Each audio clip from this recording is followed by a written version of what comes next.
Aw. However, we've only seen 3 or 4 scenes right now, as far as the background goes.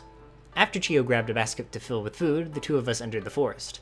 Despite knowing the path, I followed Chio as she led the way, trailing close behind while silently smiling to myself. In truth, there was no reason for me to be smiling. I was quickly becoming alienated, arguing with my daughter, and aware of an imminent threat on the village. Nonetheless, when I watched Chio, once again joyful and full of life, I couldn't help but smile. While I dislike arguing with Chio, in this case our heated exchange seems to have done some good. Yesterday, Chio would barely speak to me. Now we're strolling through the forest together. Apparently a bit of communication was just what we needed. Chio and I avoided parts of the forest in which the boys and I had laid traps. We had set traps further into the forest than we were hunting, and made them large enough to snare an adult male. With that in mind, Chio and I remained vigilant, careful not to get skewered by our own protection. Okay, we're almost at the river. You remember the way from here, don't you? I do indeed. Thank you for guiding me this far. My pleasure. I'll be close by, so just call out when you're done. Will do. Don't stick too close by, though. I'm actually quite shy, you know? Of course, I'll make sure to... Wait.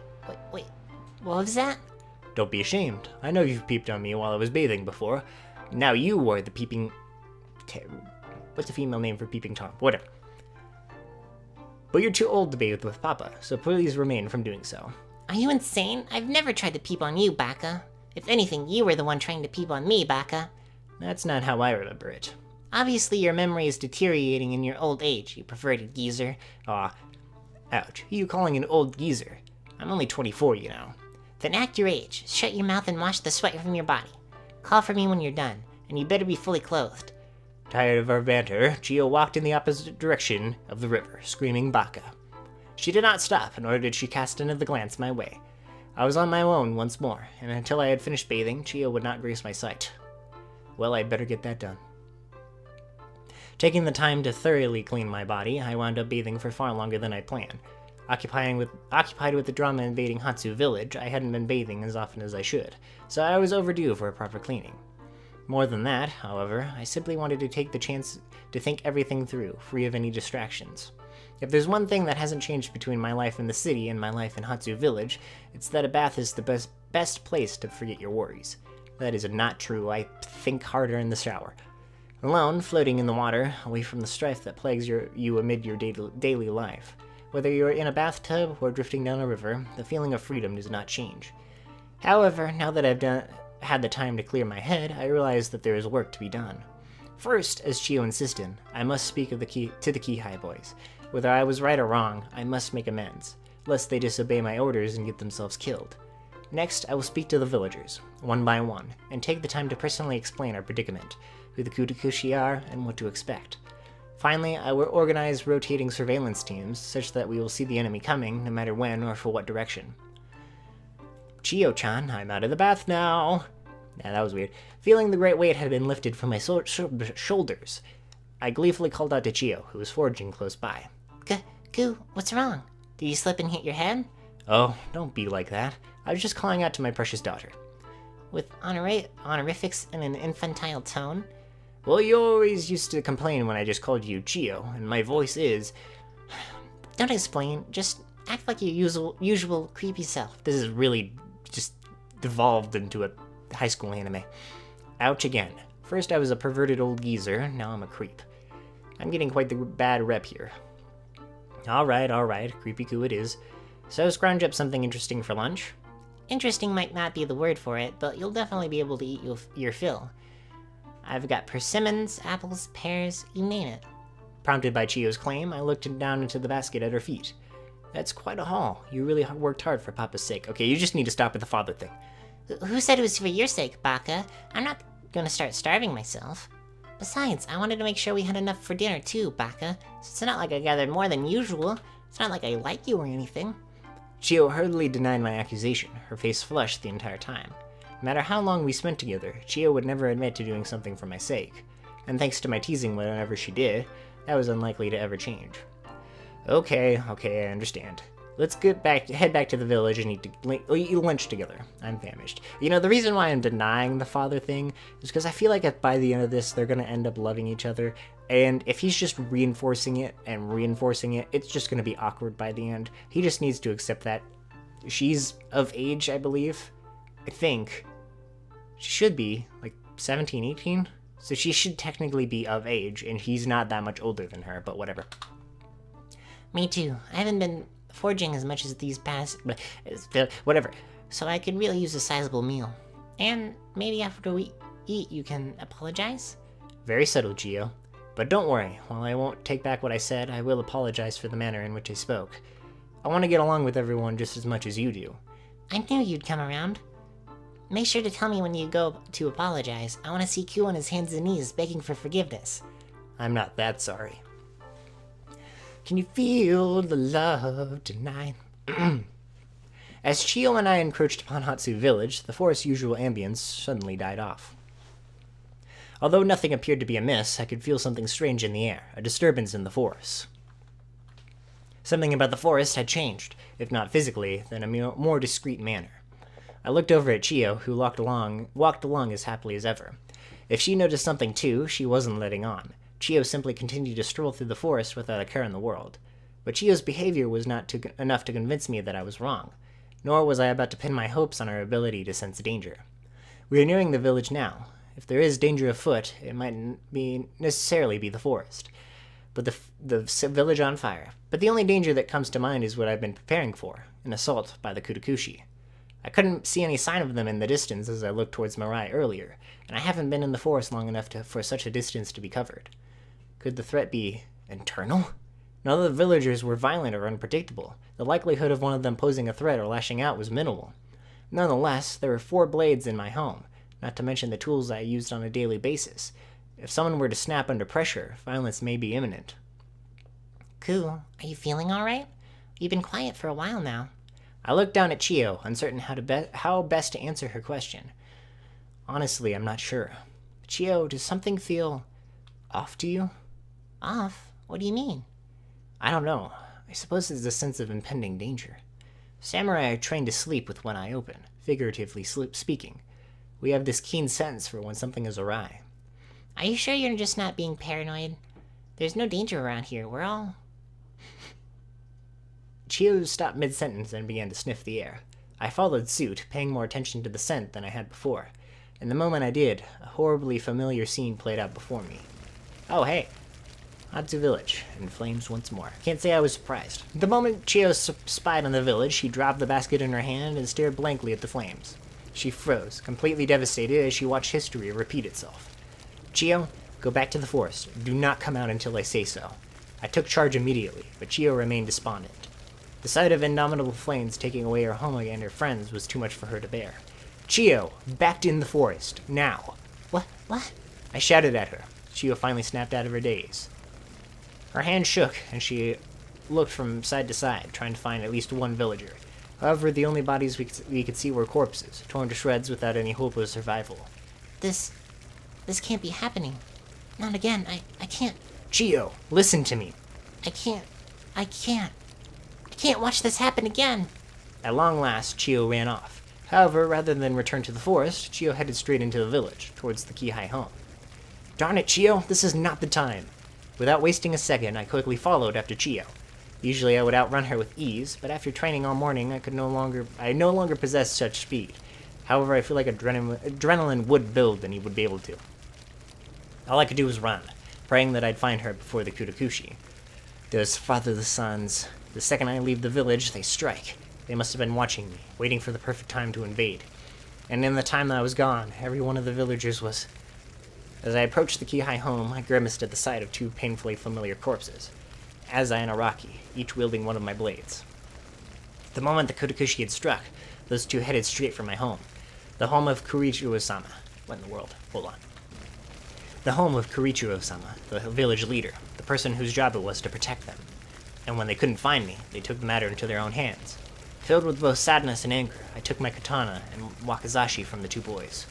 I bit my lips so hard I could feel the blood run down my face, meanwhile clenching each blade tighter than ever before. This kind of senseless slaughter is exactly why I left the Kutakushi in the first place. I left to get away from the bloodshed, to escape the role of a remorseless killer. But now that it's come to this, Kirichiro, help! As rage and regret threatened to consume me, a lone voice dragged me back. I turned in the direction from which the voice came, and the moment I did, I realized that my initial fear had been realized. Oh, hello. Oh, it's Itu. Hello. Look at who we have here. I heard you were seeking refuge in this village, but I never thought I'd actually find you. Itu. I dashed towards Chiyo's voice the moment she cried out, unaware of the absurd sight awaiting me. Dressed in the same outfit I had worn last year, that of the captain of the Kutakushi, was Itu, my childhood friend and rival. So you do remember me after all. It's been so long, I fear you may have forgotten me. Thankfully, that appears not to be the case. As I drew closer, Itu tightened his grip, bringing the edge of his katana an inch away from Chiyo's throat. You don't want to be the last remaining citizen of this village to be beheaded, do you? Or could it be that you've finally taken a liking to killing children? Itu smirked arrogantly, knowing well that I wouldn't want the death of an innocent bystander to hang over my head. Just kidding. I know you aren't like that. That's why you quit in the first place, right? Because you didn't have the stones for it anymore. Such a shame. You always possessed so much skill, that you never properly applied yourself to the job. Not that I'm complaining. Your betrayal just gave me one more chance to show everyone that I am your superior. I silently gazed at Itu, contemplating my next move. I couldn't risk harming Chiyo, but at the same time I realized that doing nothing was not an option. I needed to bide the time until an opening presented itself. What's wrong, Ku? So scared you can't talk. How embarrassing. The former captain of the Kutakushi has been reduced to a simple villager. Is that why you left Mirai? So you could live among other weaklings like yourself, and... Stop listening to him, Ku. You aren't a weakling. You're the strongest person I've ever known. But strength is meaningless if you don't use it. You said you would protect us, right? Then stop listening to him and do something, Ku. Caught off guard, Itu looked down at Chiyo for a moment. He then looked back at me, with the same disgusting smirk plastered on his face. Huh. You may not have forgotten about me, but it does sound like you've already gotten over Haruka. It hasn't even been a year and a half, and yet you've already moved on from the death of your wife. Ku, please, don't just stand there. Please. I already told you, I don't want to die. Haruka must be turning in her grave, watching her husband screw a little girl every night. Wow, you suck. Is it true that younger is better? I've always wondered, but never actually gotten around to seeing for myself. Why aren't you doing anything? Please, Kirichiro, do something. How does this girl compare to Haruka? When the lights go out, do you pretend she's still with you? Kirichiro! Silence. Oh wow, that was easy. Ito and Chiyo both stared in amazement, unable to follow my movements as I instantaneously cut down all of Ito's men, because we couldn't bother to give them any names or their own characters. Their bodies fell to the floor without a sound, sliced open with cuts too fine to be made by a human. It wasn't until their bodies fell apart that the blood escaped their corpses, pooling on the ground around the Ito's feet. Ku? After my display, Chiyo was the first to speak up. She looked at me with wide eyes, unable to believe what I had just done. But Chiyo was not the target of my focus. Not yet. Itu. Ha! Itu jumped as I spoke his name. That was a word. My voice was low and filled with malice, so much so that I surprised even myself. Do you really think that a surprise attack and a hostage would be enough to take me out? I took a step towards Itu. How foolish. What was it that you called yourself before? My superior? I took another step forward, readying my blade. Ridiculous. Surely you do not believe that. I don't care how long it's been. I have always been without a doubt equal. You were just too arrogant to accept it. I raised my blade, pointing it over Chiyo's shoulder and directly at Ito's face. You should have just left me here to live out my days in peace. Now, prepare yourself. By the time I had finished speaking, Ito's expression had turned from one of surprise to that of pure terror. His hand shook, and it seemed as though he would drop his blade at any second. No, you wouldn't. You wouldn't kill me. I'm your best friend. Your only friend. My unchanging expression told Ito how little impact his words were having. Please just... I'll leave, okay? I'll go back to Mirai and tell them you died in battle. How pathetic. Where did your confidence from the moment ago disappear to? Ito. You brazenly insulted me, mocked Haru's death, insinuated that I would defile a young girl, and now you suddenly beg for forgiveness? Burn in hell, my best friend. I pulled my blade back, and as I stepped forward, carefully maneuvering around Chiyo as I... Well, wait a minute. The split second before I could pierce Ito's throat, Chiyo shouted out. I rested my blade on Ito's shoulder, not taking my eyes off him for a moment as I questioned Chiyo's command. What is it, Chiyo? Can't you see I'm in the middle of something? I spoke to Chiyo in a cold yet non-aggressive tone. Though she tried to hide it, I could see that Chiyo was already frightened, both by the village-wide slaughter and the Kurachiro that she thought she knew. So for her sake, if only for a moment, she showed an ounce of control. Ku, you shouldn't. Chiyo fumbled to find the right words as she twitched nervously. You shouldn't kill your friend. I shifted my gaze away for a moment. Chiyo, though frightened, appeared to be fairly calm, making her words carry slightly more weight. Nonetheless, I could only stare at her in confusion, completely incapable of understanding her plea. Are you insane? Listen to the girl, Ku. You wouldn't want to do this. Ignoring Ito's desperate shriek, I prompted Chiyo once more. Chiyo, this man just slaughtered our entire village. The day when we met, he did the exact same thing. He may as well be the very man who killed your parents. Give me one good reason why I shouldn't end his very existence. Chiyo let out a brief sigh, as though she had hoped I'd ask that very question. It's just like my father once told me. Life is precious, Chiyo, and preserving life is something you should never feel bad about. I opened my eyes wide in shock, completely unprepared for what I just heard. Chiyo immediately gained my full attention, and in doing so, allowed Ito to escape. Taking advantage of my close proximity, Ito shoved Chiyo into my arms, then ran for his life. But rather than give chase, I felt content to hold Chiyo in my arms, still staring at her in amazement. The young girl from back then, who astounded me with her strong will to live, once again proved worthy of praise. Talking someone down when they're prepared to kill is not easy. It requires delicacy and precise knowledge of the would-be killer. Despite that, Chiyo, a girl who showed me nothing but fear moments prior, was able to pull it off without the slightest hint of difficulty. Once again, Chiyo has shown me how truly amazing she is. As Ito fled our village, and our village burned down, Chiyo returned my blank stare with a smile. Come on, Ku. There's no time to waste. It may be too late to save the villagers, but we can at least stop the fire. Oh yeah, this is going to be such a pain. I don't know how much of the village we will be able to save, but at least do what we can. And when we're done, we shall rebuild our lives once more. I don't know why we didn't just move away from where we're staying, because that would be better than just dying. And that's the end.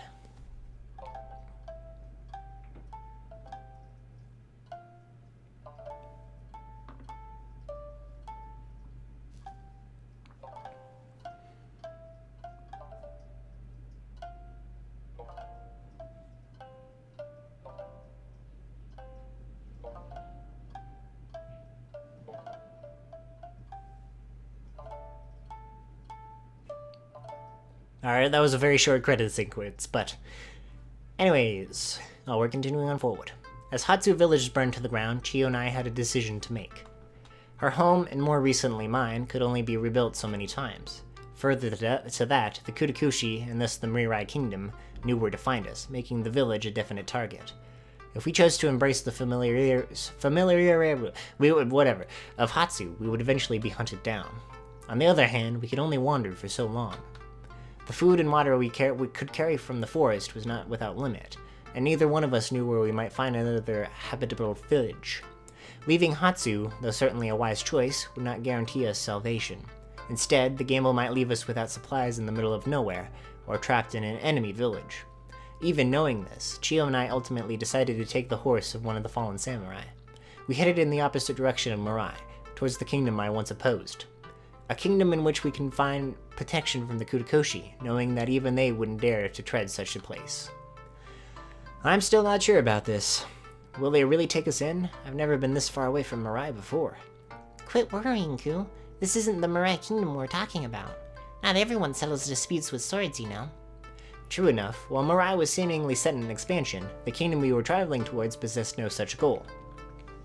Not once had I heard from them burning down villages, or extorting resources from others. Despite their military might, the kingdom opposing Mirai one without a name, appeared to value peace. Be that as it may, we have no way of knowing whether we'll be accepted or not. What will they do if they turn us away? They won't turn us away. Even Hatsu occasionally traded with other villages. If we tell them that Mirai wiped out our village, they'll definitely take us in. Just don't tell them that you are the captain of the Kutakushi, okay? Of course, even I wouldn't say something that tactless. Laughing at Chio's optimism and humble plea, my mood picked back up. Worried though I may be, I knew that Chio was right, and we had already come too far to turn back. Worry not, when we arrive I'll tell them who I am, not who I once was.